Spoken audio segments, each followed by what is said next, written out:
Hello, magandang umaga sa ating lahat. Welcome again sa ating YouTube channel, no? At huwag kalimutan na mag-subscribe sa ating YouTube channel para ngayon ay updated pa rin sa ating mga videos. Pagpaumanhin, minsan ako maka-upload ang ating mga videos sapagkat ako ay may ginagawa, no? Okay.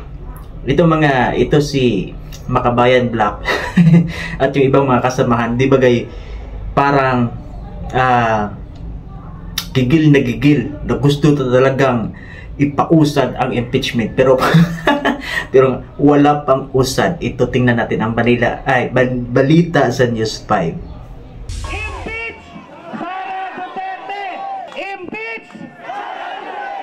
Yan ang sabay-sabay na sigaw ng iba't ibang grupo sa harapan ng EDSA People Power Monument sa Quezon City kanina. Ang kanilang panawagan, patalsikin sa kanyang pwesto si Vice President Sara Duterte. Matatanda ang 3 impeachment complaint nang inihain sa Kamara laban sa pangalawang Pangulo. Nag-ugat ang mga ito sa umano'y maanumalyang paggasta ni VP Duterte ng confidential funds ng Office of the Vice President at noong siya ay kalihim pa ng Department of Education. Kabilang sa mga nakiisa sa pro-impeachment rally si ACT Teachers Representative Franz Castro mula sa grupong Makabayan. Aniya, wala pa ring usad ang mga inihaing impeachment complaint laban kay VP Duterte. Ayan, narinig nyo naman na yung sinabi ng News 5, no?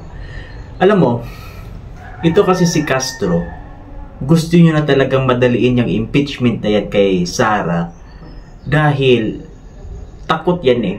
Kapag si Sara makatakbo pa ng presidente pagdating ng 2028, assureable talaga, kulong talaga yan, no? Una-una, ito si Castro meron ng kaso na convicted na, pero wala pang final sa Supreme Court. Sureable talaga yan. Kaya gusto niya talagang madaliin na i-impeach na yan si Sara na yan, si Vice President Sara, dahil alam niya talaga ang possible na mangyayari. Alam mo, Castro, hindi ka naman din mananalo pagka senadora. Alam mo naman yun. Alam namin yung mga, hindi kami bugok. Pero yung ibang mga mga congressman, ginagawa na nila ngayon para daw lumamig na ang pagdinig sa impeachment. Ano na ba yung nangyari? Akala ko ba gigil na gigil kayo na patanggalin yung Vice President natin? Bakit parang after the rally of the INC, dahan-dahan na kayong lumamig sa pagdinig ng impeachment? Hindi ba kayo nahiya sa million Pilipino na nakiisa para suportahan ang pahayag ni Marcos na itigil na ang impeachment kasi wala namang kabuluhan yan? Accordingly to Marcos, sabi niya, Sara is not important. So, bakit pa pagbigyan ng time? Kung nakita mo naman pala si VP Sara hindi naman importante, bakit bigyan pa ng time? No? Napakawalang hiya mo naman, Mr. President, na sabihin mo hindi importante ang Vice Presidente. Alalahanin mo, hindi ka naging presidente at wala ka dyan sa position mo siguro ngayon kung hindi ka kumapit dyan kay Vice President Sara Duterte. Sabihin na natin na hindi siya importante, or natakot ka lang talaga sa boses ng mga sambayan ng Pilipino na talagang mag-aklas kapag nangyari na ma-impeach si Sara. Pero alam mo kasi ang impeachment, matagal na proseso yan. Lalo na nagpa-file pa.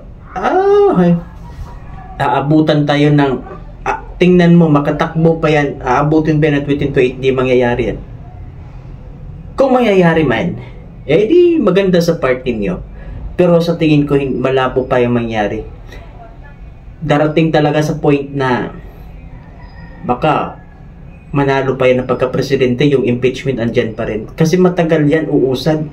No? Matagal yan. Kaya ito si Franz Castro gusto na talagang madaliin. Ngayon, ang mga kongresista, gumagawa na ngayon ng kanilang political campaign. No? Marami na mga gawain. Kaya, ipagpaliban muna. Pero may utos yun ni Pangulong Marcos na sinabi na itigil na yan, wala namang silbi yan, at hindi naman importante yan si Vice President Sara Duterte. Diba? Pero ito mga kongresistang mga ulol, sige pa rin. Alam mo, ito na ibig sabihin nito, the President has no, wala siyang power to Bakit hindi niya kayang kontrolin ang Congress? Since, sabagay, this is different powers kasi. No? So, ganun yun. Pero sa tingin ko, gigil na talaga kayo, mga buangon, nga matangtang jud si Sara Duterte, kay gusto jud lagi nila nga matangtang yun si Vice President, kay delikado kita ani pagkani mo daw pagka-presidente sa tweet, sureball kita, preso kita. Preso kita ani, no? Pinaliwanag naman ng COA na walang misuse of funds sa confidential funds, no? Confidential nga, di ba? Ito pa mga guys, dagdagan natin sa topic natin ngayon. May mga ibang mga produkto ang magsitaasan sa susunod na mga linggo. Ito, pakinggan nyo ang balita. Mukhang lalo pang mapapakamot ulo ang mga mamimili. Hindi lang kasi bigas ang mahal. Inaprubahan na ng Department of Trade and Industry ang taas presyo sa halos 60 basic commodities. Kabilang dyan ang sardinas, tinapay, gatas, kape, kandila at baterya. Gayunman, hindi lalampas sa 10% ang itataas sa presyo ng mga ito. Ayan, sinabi ko sunod na linggo, sunod na buwan by February. Ayan, kamot ulo na naman tayo. Alam mo kasi sa mga price list na yan, hindi naman natin masisisi talaga ang mga manufacturer kung nagtataasan ang mga raw materials. Pero kahit papano man lang, may gagawin ang government para dyan. Siyempre, that is a public and private partnership, no? Kung meron man, PPP. Kung wala, so gagawa pa rin ng paraan ang government. Paano natin magagawa na kahit paano mababawasan yung presyo ng kape, gatas, sardinas, tinapay? Hindi yung pabayaan mo na lang na talaga na wala kang gagawin. Kasi kawawa naman tayo mga ordinaryong Pilipino. Ang sahod natin everyday kulang pa para dyan sa Diyos ko, Mariusip Santisima. Sana abot yung pera mo ngayon, nagtaasan nga ang sahod, pero tingnan mo naman ngayon ang mga presyo at bilihin. Di ba yung sinasahod mo nga, kung single ka, kulang pa yan sa'yo kung tutuusin lang talaga araw-araw na pamumuhay, lalo na't may pamilya ka. Ang pagtaas ng presyo ay hindi naman talaga natin masisisi, lalo na't nagsitaasan din ang mga raw materials na ginagamit ng isang produkto. Pero ang gusto ko lang dito mangyayari, bakit hindi gagawa or kahit man lang ang government ay tutulong kung kahit pa paano mababawasan yung mga nabanggit na presyo. Na pagtaas ng presyo, either mabababaan ba ng 2 or piso, malaking tulong na huyan. No? Dapat meron, subsidize, whatsoever.